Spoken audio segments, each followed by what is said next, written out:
Hello and welcome. सोमवार की सुबह और ओवर द वीकेंड ढेर सारे जियोपॉलिटिकल डेवलपमेंट्स होते हुए नजर आए हैं, जिसका असर भारतीय बाजार पर आज पड़ने की पूरी संभावना नजर आ रही है। देखिए, इजराइल और ईरान के बीच तनाव और war like situation, in fact war की ही बात ये तो हम सब जानते हैं, लेकिन इसमें यूएस की भी एंट्री अप होती हुई और ईरान की 3 न्यूक्लियर यूएस ने भारी एयर स्ट्राइक की है। ईरान की तरफ से भी रिटेलिएशन इस पर आते हुए नजर आए हैं और लगातार ईरान की तरफ से भी इस पर प्रतिक्रियाएं आ रही हैं। ईरान ने भी इजराइल पर जवाबी हमला किया, 30 बैलिस्टिक मिसाइल्स दागी हैं और ये सारी चीज़ों के बीच ईरान की संसद में हॉर्मुज रूट को बंद करने का प्रस्ताव, स्ट्रेट ऑफ हॉर्मुज जिसकी लगातार हम बात कर रहे हैं, इसे बंद करने का प्रस्ताव, और इस प्रस्ताव को मंजूरी भी मिली है। हालांकि ईरान के सुप्रीम की तरफ से फाइनल टेक्स इस पर आने बाकी हैं, लेकिन अगर स्ट्रेट ऑफ हॉर्मुज बंद हो जाता है तो क्रूड ऑयल की सप्लाई को लेकर एक बड़ा सवाल पैदा होता दिखेगा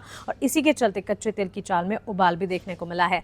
$79 बैरल के पार इस वक्त ब्रेंट क्रूड ट्रेड करता हुआ नजर आ रहा है। तो सबसे बड़ा जियोपॉलिटिकल कंसर्न इस वक्त ऑयल प्राइसेस का सर्ज, और जब ऑयल प्राइसेस में सर्ज हैं तो ऑयल रिलेटेड इक्विटी मार्केट के सेक्टर्स पर खास नजर आज के सत्र में, और वहीं से शुरुआत करना चाहेंगे।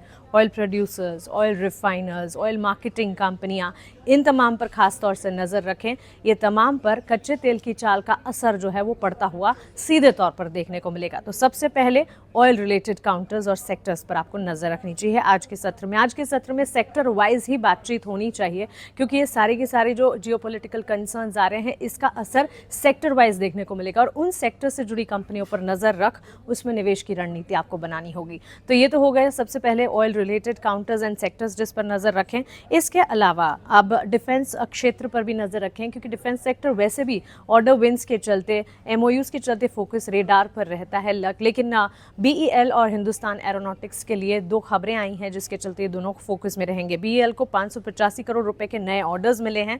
Missile fire control system, jammer और स्पेयर पार्ट सप्लाई करने के लिए ऑर्डर मिलते हुए दिखे हैं। तो न्यूज़ फ्लो का एक इम्पैक्ट पड़ सकता है बीईएल पर, जिस पर आपको नजर रखनी चाहिए। हिंदुस्तान एरोनॉटिक्स लिमिटेड इसरो के लिए एसएसएलवी यानी कि स्मॉल सैटेलाइट लॉन्च व्हीकल के लिए सफल बिडर बना है और एसएसएलवी की डिज़ाइन, मैन्युफैक्चरिंग टेक्नोलॉजी एचएएल बनाएगी, ये खबर आती हुई दिखी है। तो इसके चलते एचएएल पर भी फोकस। तो पूरा डिफेंस का खेमा ये सेकंड स्पेस है जिस पर नज़र रखनी है, और डिफेंस में भी इन पर्टिकुलर न्यूज़ फ्लोज के चलते बीईएल और एचएएल पर आपकी नज़र होनी चाहिए।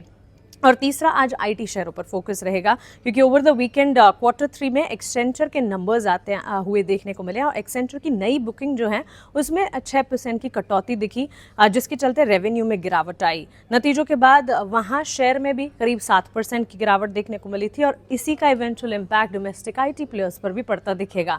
देखिए, वहां पर टेक्नोलॉजी हैवी इंडेक्स नैस्डैक में जो इम्पैक्ट आता है उसका eventual impact domestic IT company पर, आईटी सेक्टर पर पड़ता है। और एक्सेंचर के रिजल्ट्स आए और रिजल्ट्स के ठीक बाद वो टैंक डाउन यूएस मार्केट्स में होता हुआ दिखा। तो आज के सत्र में आईटी शेयरों पर फोकस रखें। इन पर्टिकुलर हो सकता है कि मिड कैप आईटी स्पेस और लार्जर आईटी प्लेयर्स में बाजार खुलने के साथ ही एक इम्पैक्ट आता हुआ दिखे। सो 3 स्पेसेस जो फोकस रेडार पर रहेंगे। सबसे इंपॉर्टेंट, क्रूड रिलेटेड फैक्टर को ध्यान में रखें और इसी के चलते crude related sectors, equity markets में जो है उस पर नजर रखनी होगी।